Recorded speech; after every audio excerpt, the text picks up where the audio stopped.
तो ये वाली चीजें हम पहले करेंगे, उसके बाद वापस कैपेसिटर पे लौटेंगे। ठीक है, बेसिक्स ऑफ इलेक्ट्रिकल सर्किट। तो ये आपका केवीएल हो गया, नोडल टेक्निक हो गई, और व्हीटस्टोन ब्रिज हो गया, infinite ladder problem, and symmetry in electrical circuit. कौन कौन सी सिमेट्री है? ठीक है, तो सिमेट्री जो हम पढ़ेंगे, चार पढ़ेंगे। पहली होगी जैसे परपेंडिकुलर एक्सिस सिमेट्री।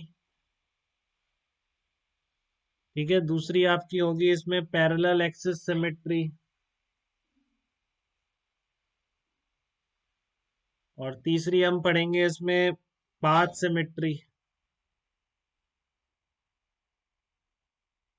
ठीक है, और सबसे लास्ट में आपके रहेगी इसमें अपोजिट पाथ सिमेट्री। ये कोई स्टैंडर्ड नाम नहीं है बेटा, ऐसे बनाए हुए नाम है, लास्ट के दो तो स्पेशल।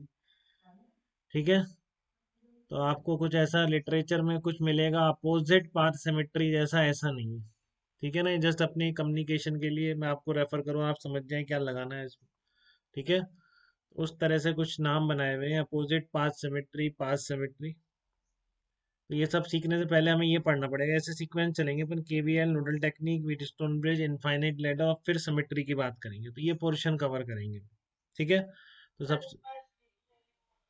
हाँ, एक मिनट बेटा।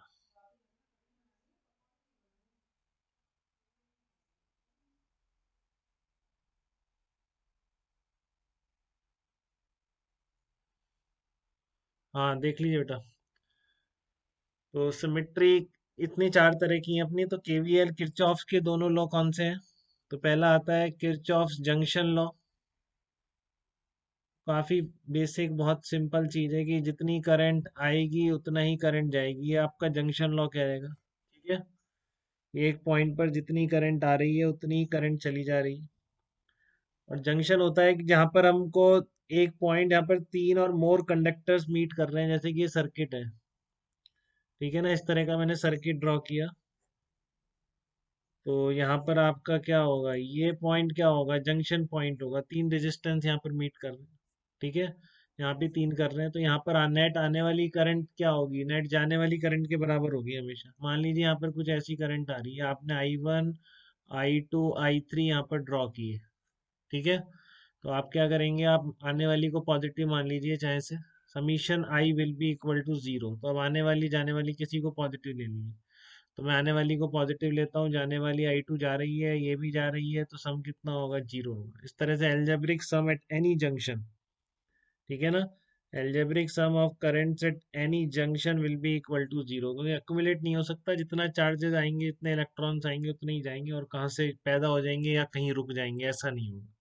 ठीक है, तो जंक्शन लॉ में यही सिखाता है कि I1 equals to I2 plus I3। ठीक है, जो सेकंड लॉ है आपका किरचॉफ का सर्किट के लिए, वो है किरचॉफ्स लूप लॉ। ये बहुत इंपॉर्टेंट है, इसलिए आपको मेन ये टॉपिक कराना जरूरी था, जिससे हम तभी सर्किट में पूरा समझ पाएंगे कैपेसिटर को। ठीक है, तो किरचॉफ्स लूप लॉ क्या कहता है, और इसमें आपका जो आप नेक्स्ट पढ़ते हैं 60% इलेक्ट्रिक करंट भी कवर हो जाता है। ठीक है ना, 60% चैप्टर कवर हो जाएगा आपकी इलेक्ट्रिक करंट का। बहुत थोड़ा सा रहता है, तो अगली बार आपको इसके कैपेसिटर के बाद इलेक्ट्रिक करंट के नाम से करा दिया जाएगा। ठीक है, तो किरचॉफ्स लूप लॉ क्या कह रहा है आपका, ये आप कैसे रेजिस्टेंस को और बैटरी को क्रॉस करेंगे, ये लिखना सीखना है आपको। ठीक है ना, कि मान लो आप सारे, यहाँ पर आप पूरे लूप पर आपने ट्रेवल किया, और जहाँ पे जितना पोटेंशियल चेंज हो रहा था उसको अकॉर्डिंगली लिख के वापस आप यहाँ पर पहुँच गए, तो आपको वही पोटेंशियल मिल जाएगा। ठीक है, तो ये कहता है कि algebraic sum of potential differences and any loop will be equal to zero, कि यहाँ से यहाँ तक पोटेंशियल डिफरेंस, फिर बैटरी आएगी, फिर पोटेंशियल डिफरेंस, तो ऐसे लूप के अंदर सारे पोटेंशियल डिफरेंस का एल्जेब्रिक सम क्या होता है, जीरो होता है। ये आपको लूप लॉ कहता है। और ये क्या कहता है, algebraic sum of current at any junction equal to zero. ये डेफिनेशन उसमें लिखी हुई है नोट्स में सबके। ठीक है, तो किरचॉफ जंक्शन लॉ ने एल्जेब्रिक सम जीरो किया था, लूप लॉ क्या करेगा, पोटेंशियल डिफरेंस का सम। तो कैसे लिखेंगे आप, वापस आपको लूप सर्किट में चलना आना चाहिए बेटा, बहुत इंपॉर्टेंट लॉ है। ठीक है, तो मान लो आप करंट इसमें आई चल रही है। ठीक है, इसमें करंट आई चल रही है, तो आप क्या लिखेंगे इसमें, वी ए, ये आपका आर रेजिस्टेंस है, माइनस आई इंटू आर। ठीक है, इसको ओम्स लॉ की तरह यूज करके करेंगे, क्योंकि आपको पता है रेजिस्टेंस आर है तो उसमें से आई करंट फ्लो होगी, तो उसमें पोटेंशियल चेंज कितना आता है, आई इंटू आर। अब एक चीज ध्यान रखेंगे, करंट हमेशा कैसे फ्लो करती है, करंट हमेशा हाई पोटेंशियल से लो पोटेंशियल की तरफ फ्लो करती है। ठीक है ना, करंट हमेशा हाई पोटेंशियल से लो पोटेंशियल की तरफ फ्लो करती है, तो ए से बी की तरफ करंट फ्लो कर रही है, इसका मतलब A must be at higher potential. ठीक है ना, A must be at higher potential. तो आप कैसे क्रॉस करेंगे इसको, देखिए साथ में लिखते जाइए। ए पॉइंट से शुरू किया आपने वी ए, ठीक है ना, सब लोग बेटा पहले कैसे भी करते हो, आप केवीएल ऐसे लिखेंगे। ठीक है ना, अपनों को ईएमआई तक बहुत अच्छा कम्युनिकेशन रहेगा अपन लोगों के भी, अगर आप ये फॉलो करेंगे तो। ठीक है, सब जगह ईएमआई में इंडक्टर में खूब केवीएल है। ठीक है, तो V A minus I into R, और ये आपका ईएमएफ ई मान लेते हैं इसका। ठीक है, V A minus I into R drop हो गई, अब आगे चले, अब आपको बैटरी मिली, तो बैटरी में ध्यान रखो ये प्लस है माइनस है। ठीक है, तो इलेक्ट्रिक फील्ड बैटरी में इस डायरेक्शन में है। तो आपको पता है इलेक्ट्रिक फील्ड के अपोजिट डायरेक्शन पे पोटेंशियल बढ़ता है, और इलेक्ट्रिक फील्ड के अलोंग चलने पर पोटेंशियल डिक्रीज करता है। ठीक है, तो यहाँ पर तो आप जब भी रेजिस्टेंस को करंट की डायरेक्शन में क्रॉस कर रहे हैं, ड्रॉप कर दीजिए। चलते चलते जैसे ही बैटरी मिली और आप नेगेटिव से पॉजिटिव जा रहे हैं, मतलब ई वेक्टर के अपोजिट जा रहे हैं, तो पोटेंशियल बढ़ जाएगा प्लस ई।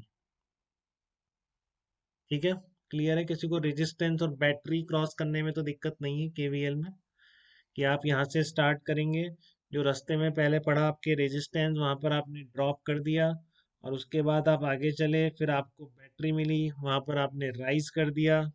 ठीक है, प्लस ई इक्वल टू क्या आ गया, वी ए आ गया, तो आपका करंट कितना आ जाएगा यहाँ पर, I equal to E by R, इतना सर्किट में करंट चल रहा है।